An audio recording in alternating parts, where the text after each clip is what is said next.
Thank you.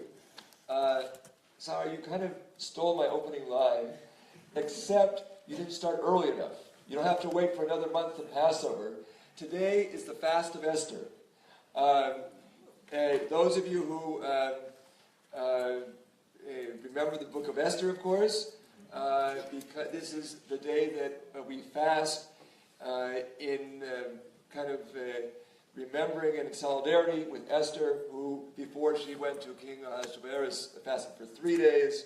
We just fast for morning to night, but that's good enough. And this Sunday or Monday, depending on where you live, because this holiday, some people have it on one day, on Sunday, but if you live in a place that had a wall around it when the story of Esther actually happened, then you do it on Tuesday. And of course, it's basically that same message already starting, as some people summarize most Jewish holidays. They wanted to kill us, we won, let's eat. But in fact, that is the same thing that Sarah mentioned in terms of this very, very long historical consciousness that is ingrained in our psyche, that the world hates us, and that therefore all we can do is to ignore the world, look after ourselves.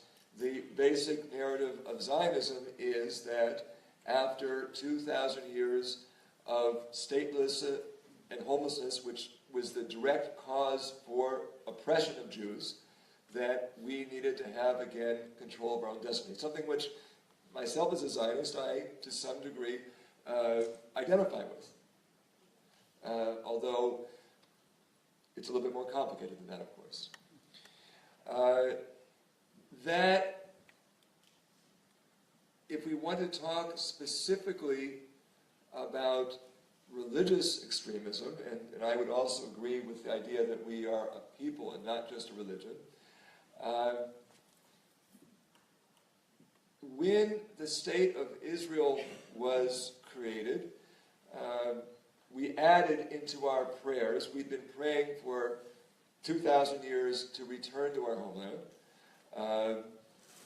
but we added to our prayers this idea that Israel is Reshit Tzmichat Gulatenu, the beginning of the sprouting of our redemption.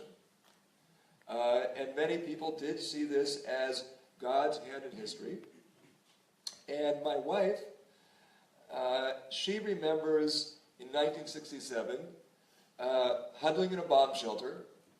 Her dad's been off for who knows how long, hasn't seen him, he's been out fighting or preparing for the coming war. And many, many Israelis at that time, Israeli Jews, simply assumed that this was going to be the end. That finally the Arab world was going to succeed in throwing us into the sea, and that Israel was going to be destroyed. We can now look at revisionist historians who can tell us that maybe things were actually a little bit different, that the balance of power wasn't quite that way, but that was what those people in the bomb shelters were feeling. And again, when we not only were not destroyed, but won this seemingly miraculous victory, you had a few lone voices in the wilderness at the time. I imagine that Uri of Neri was one of them, but someone like Yeshua Leibovich, who said, this is a potential moral disaster. Our first prime minister was no longer in power. David Ben-Gurion also said that what we should do is try to immediately parlay this victory into peace, but most people thought differently. It also has to be said that at the time there was the Khartoum conference, the three no's, no peace, no recognition, no negotiation. And if at the time there was this debate perhaps among Israelis whether we would get security through territorial compromise, through territorial depth, or through parlaying land for peace, it didn't seem a reality that was something that could be done at the time. Today, you'll be hard-pressed to find military experts who would say that this territorial depth is a huge security benefit, and certainly not the settlements. But into that vacuum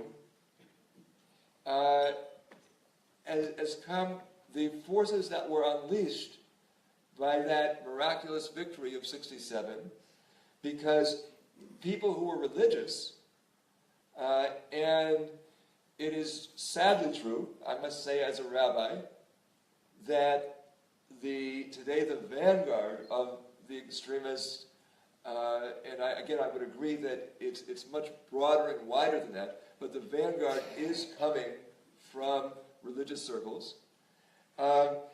These are people, if 48 was Rishit Smichat Gulatenu, at the beginning of our redemption, now that we again had all of the biblical land of Israel more or less in our hands, this was surely God's doing.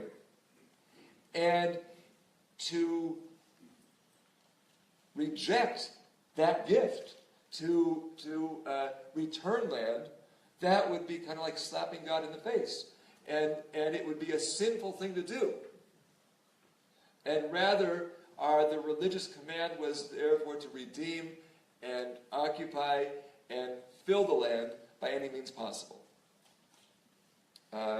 So that is, I think, these powerful messianic forces were unleashed in a new way in 1967. I think that the next point I would like to make is that, and I think this has already been suggested by both both Adam and Sahar, is the mutuality of the feeling of victimhood that we all feel in this land. Say to any Israeli or Palestinian that you are a victimizer, and they'll be furious, outraged. How dare you say I'm a victimizer? I'm the victim.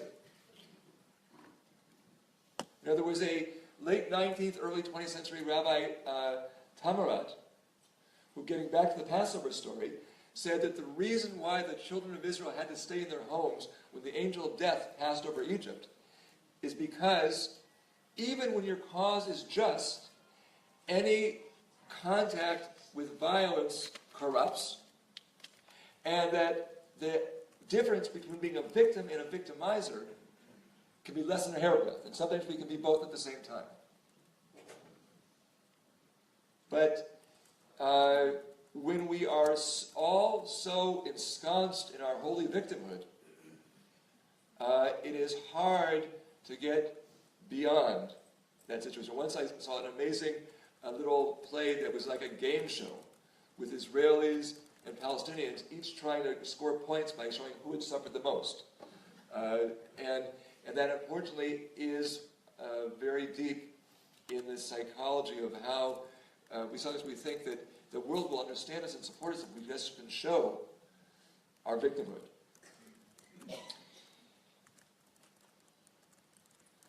The hope, and I should say, even among the settlers, as incomprehensible as it is for us to understand, many settlers, and it's not just propaganda, they truly believe that they are the victims. Many of them see themselves as a misunderstood minority for whom most Israelis don't understand or agree with them. The logic that, well, in fact, you have such a powerful hold on the current government, a government that is doing everything in so many ways to pave the way to continue the settlement enterprise, is simply something that somehow gets passed over. And I mean, it is true that, believe it or not, there's actually, I think, a majority of Israelis who still would say that at some level settlements are a problem, that eventually there must be territorial compromise. Not now, because, again, there's nobody to talk to. But they also, in a totally unlogical way, also see themselves as the victims. Everyone wants to portray themselves and maybe sees themselves as the victims.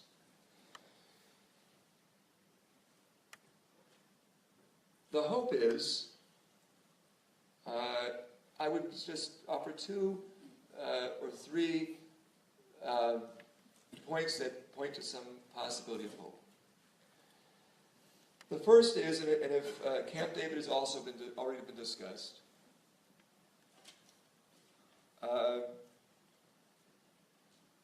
when, from the Israeli side, our extremism is based on the fact, in the psychology of your average Israeli Jew, that there is nobody to talk to. We want peace, we want something, but there is nobody to talk to. Then you convince yourself that you never really wanted what you can't have. A week before Sadat came to Jerusalem, opinion polls showed a clear majority of Israelis opposed to what a clear majority of Israeli Jews was in favor of a week later. Because the act of an Egyptian president coming and speaking to the Israeli people from the Knesset in Jerusalem made it real. It could really happen. And opinions change overnight. If tomorrow, unfortunately I don't see any ice-breaking move being made by any Israeli leader at the moment, but if the leaders of the foreign ministers of the Arab League were to say tomorrow, you've been ignoring our peace process, our proposal for too long, we're coming to Jerusalem next week, we're not going to take no for an answer, it's time to finish this, I do believe that again you would see Israeli Jewish public opinion change overnight.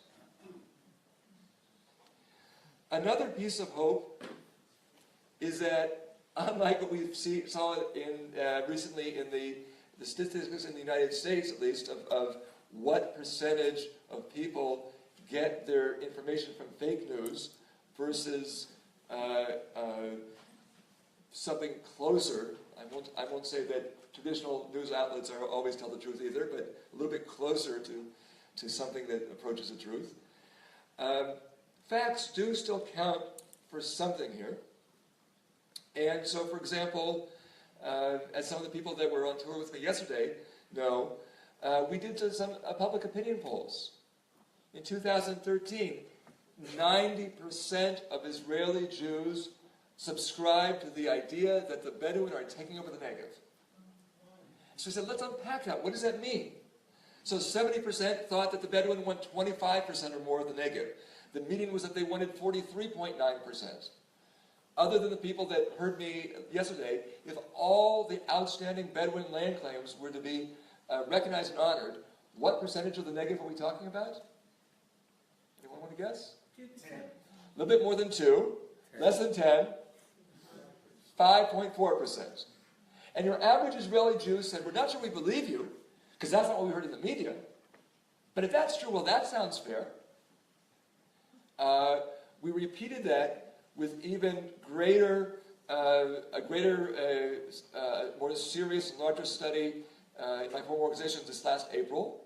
I guess we've done something right because only 51% now thought that the Bedouin wanted to take over the Negev.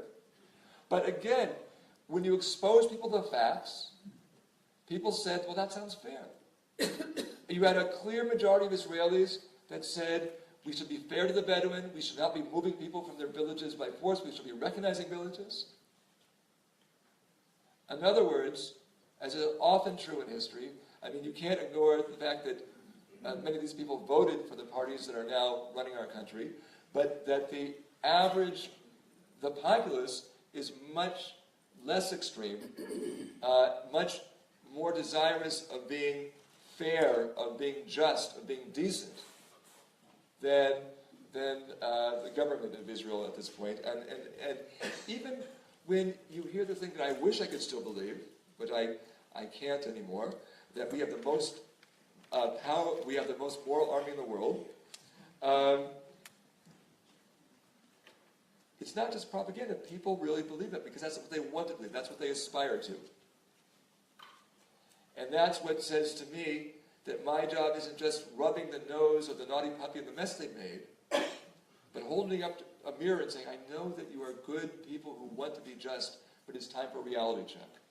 It's not an easy task, but a little bit easier than if I felt I was dealing with just an incorrigibly evil people. If I couldn't continue to have faith in the basic goodness of my own people and decency, I just couldn't do what I've been doing now, somewhere between how long Sahar and Adam have been doing it, at least 21 years or so. So maybe I'll just stop there.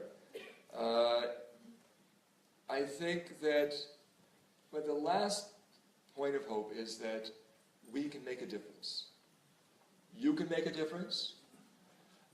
In many cases where we've been able to succeed to preserve Palestinian villages or whatever, it's because of the concern that you've expressed, and that's translated into some concern by some of your governments.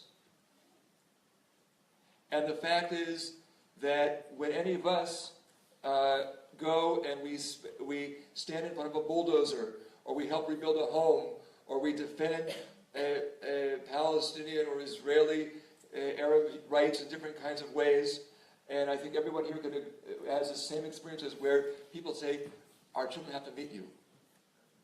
Because they have, what they know of Israeli Jews is, and our child who says he wants to be a terrorist when he grows up, we want them to know that not all Israelis are like that. When we expose some of Bedouin leaders to those studies, they said, you've got to translate that. Our people need to know this. Because they are so convinced that there is no hope for any kind of interaction, positive interaction, or any kind of support or solidarity from our fellow Israeli Jews. And so all of us have things that we can do that can break through the extremism, which so often is based on the making our victimhood sacred, not knowing the facts, and therefore having, this has already been suggested, this fear of the other. Thank you.